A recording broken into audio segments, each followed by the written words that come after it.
Well guys, welcome back to my channel. दोस्तों, आज हम इस वीडियो के अंदर हम बात करने वाले हैं कि जब म्यूचुअल फंड में इन्वेस्टमेंट करते हैं तो हर किसी के मन में शंका रहती है कि हमें टैक्स कितना देना पड़ेगा।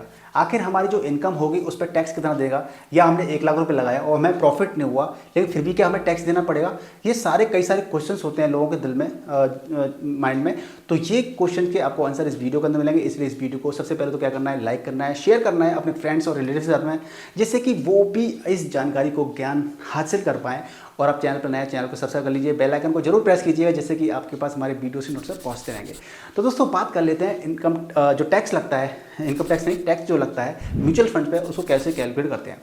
देखिए, डिफरेंट टाइप के आपके म्यूचुअल फंड्स होते हैं। जैसे कि आपका लार्ज कैप म्यूचुअल फंड्स होते हैं, यानी कि इक्विटी म्यूचुअल फंड्स होते हैं। एक सेकेंड, इक्विटी म्यूचुअल फंड्स होते हैं आपके पास, ठीक है। डेब्ट म्यूचुअल फंड्स होते हैं, बैलेंस म्यूचुअल फंड होते हैं, बैलेंस म्यूचुअल फंड होते हैं, ठीक है, जिसको आप हाइब्रिड म्यूचुअल फंड भी कह सकते हैं, ठीक है। हाइब्रिड म्यूचुअल फंड्स होते हैं। तो इस तरीके से आपके पास कई तरीके के म्यूचुअल फंड्स होते हैं, डिफरेंट कैटेगरी के म्यूचुअल फंड्स होते हैं, और भी कैटेगरीज म्यूचुअल फंड होते हैं। तो इनमें डिफरेंट तरीके से टैक्स कैलकुलेट होता है। हालांकि ये अगर मैं सभी के बारे में बताने लगूंगा तो ये वीडियो लेंथी बन जाएगा। तो मैंने सोचा है कि मैं आज सिर्फ इसके बारे में, इक्विटी के बारे में बात करूंगा कि इक्विटी के जो म्यूचुअल फंड्स होते हैं उस पर टैक्स कैसे लगता है। बाकी की बात मैं नहीं करूंगा। अगर आप बाकी के बारे में भी जानना चाहते हैं कि डेब्ट पे, बैलेंस म्यूचुअल फंड और हाइब्रिड म्यूचुअल फंड के अंदर टैक्स कैसे लगता है, कैसे कैलकुलेट किया जाता है, अगर आप चाहते हो तो मुझे कमेंट करके बताइएगा, तभी मैं इसके लिए अलग से वीडियो बनाऊंगा। अभी मैं बात कर रहा हूँ इक्विटी के लिए कि इक्विटी में हम म्यूचुअल फंड्स में कैसे टैक्स लगता है। देखिए, इक्विटी का मतलब ये होता है कि शेयर मार्केट में आपका पैसा लग रहा है, आपके स्टॉक्स बाई किए जा रहे हैं, यानी कि इक्विटी म्यूचुअल फंड्स वो म्यूचुअल फंड्स होते हैं जिसमें आप क्या होता है कि आपका पैसा स्टॉक्स में लगाया जाता है, यानी कि शेयर मार्केट में लगा कर पैसा कंपनी के अंदर, जो कंपनी के अंदर पैसा लगता है वो आपका स्टॉक में पैसा लगता है। तो इस पर आपका कैसे, किस तरीके से आपका टैक्स कैलकुलेट होता है वो बात कर लेते हैं। इसके अंदर आपने देखा होगा कि इसके अंदर आपकी अगर कैटेगरी की बात कर लेते हैं तो लार्ज कैप म्यूचुअल फंड्स होते हैं, ठीक है, मिड कैप होते हैं और स्मॉल कैप होते हैं, ठीक है। Large cap, mid cap, small cap mutual fund category equity के अंदर होती है। तो इक्विटी के अंदर हम ज़्यादातर लोग क्या करते हैं, ज़्यादातर जो इन्वेस्टमेंट करते हैं हम इक्विटी के अंदर ज़्यादा करते हैं, क्योंकि इक्विटी के अंदर हमें रिटर्न्स अच्छे मिल जाते हैं। इसलिए हमारा जो फोकस रहता है वो ज़्यादातर इक्विटी के अंदर रहता है। और जो जिनका रिस्क एपेटाइट भी अच्छा होता है ना, वो लोग भी इक्विटी के अंदर ज़्यादा इन्वेस्टमेंट करते हैं। तो इक्विटी को समझ लेते हैं। मान लीजिए आपने किसी इक्विटी म्यूचुअल फंड के अंदर, जैसे कि आपका एग्जाम्पल ले लेता हूँ मैं, HDFC small cap mutual fund है, या आपका SBI म्यूचुअल फंड है, एक्सिस बैंक स्मॉल कैप है, या लार्ज कैप है, या कोई मिड कैप का म्यूचुअल फंड है इक्विटी के। तो उसके अंदर क्या होता है, मान लीजिए या आप SIP करते हैं या फिर आप लमसम करते हैं, दोनों के अंदर तरीका सेम है, ठीक है। चाहे आप SIP कीजिए चाहे लमसम कीजिए, तरीका सेम है। होता क्या है कि दोनों के अंदर ही दो कंडीशन होती हैं।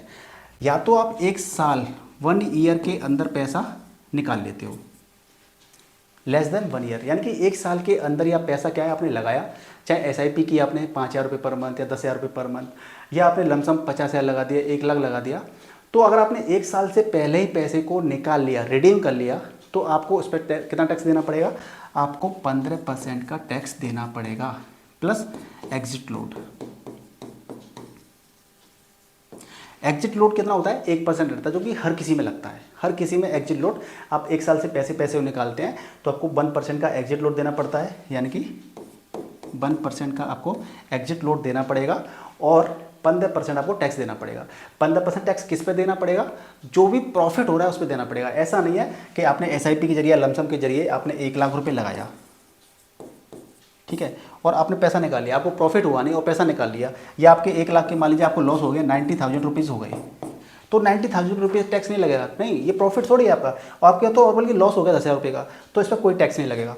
लेकिन जब आपका 1.2 लाख रुपीज़ हो गए, यानी कि आपको प्रॉफिट कितना हो रहा है, 20,000 रुपये का, 20K का प्रॉफिट हो रहा है, और आप 1 साल से पहले ही पैसे निकाल रहे हो, तो इस 20% पे आपको 15% लगेगा इसका टैक्स, और 1% आपका एग्जिट लोड आपका कट जाएगा। तो इस तरह से आपका टैक्स आपका पैसा कट जाएगा। अब बात आती है कि आपका पैसा आप 1 साल के बाद निकाल रहे हो, 1 साल के बाद चाहे कितनी साल के लिए इन्वेस्टमेंट कर दीजिए, तो उस पर क्या होगा।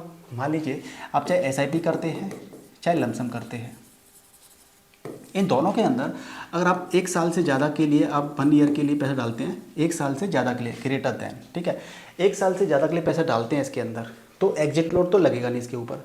एग्जिट लोड हमेशा 1 साल से पहले पैसा निकालने पे एग्जिट लोड लगता है 1%, किसी भी म्यूचुअल फंड के अंदर, इक्विटी के अंदर, ठीक है। तो अब क्या होगा, टैक्स कितना लगेगा, तो 1 साल के बाद में आप जब भी पैसा निकालते हो तो आपको 10% टैक्स निकल लगेगा आपका, और उसमें आपका जो 1 लाख की आपको छूट दी जाएगी। ठीक है, 1 लाख की छूट दी जाएगी। अब कैसे, इसको एक एग्जांपल लेके समझ लेते हैं। मान लीजिए आपने एसआईपी के जरिए या लमसम के जरिए आपका पैसा 1 लाख रुपए इन्वेस्ट हो गया है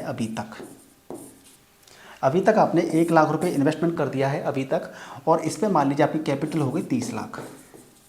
अब ये 30 लाख आपकी कैपिटल चाहे 1 साल बाद हो जाए, 2 साल बाद हो जाए, 10 साल बाद हो जाए, 30 साल बाद हो जाए, आपकी 30 लाख की कैपिटल हो गई। अब इसका मतलब क्या है कि इस पर आपको कितना लगेगा, 10% का टैक्स लगेगा, लेकिन आपने जो लगाया है वो घटाया जाएगा पहले इसमें से, यानी कि आपको प्रॉफिट कितना हुआ वो निकाला जाएगा।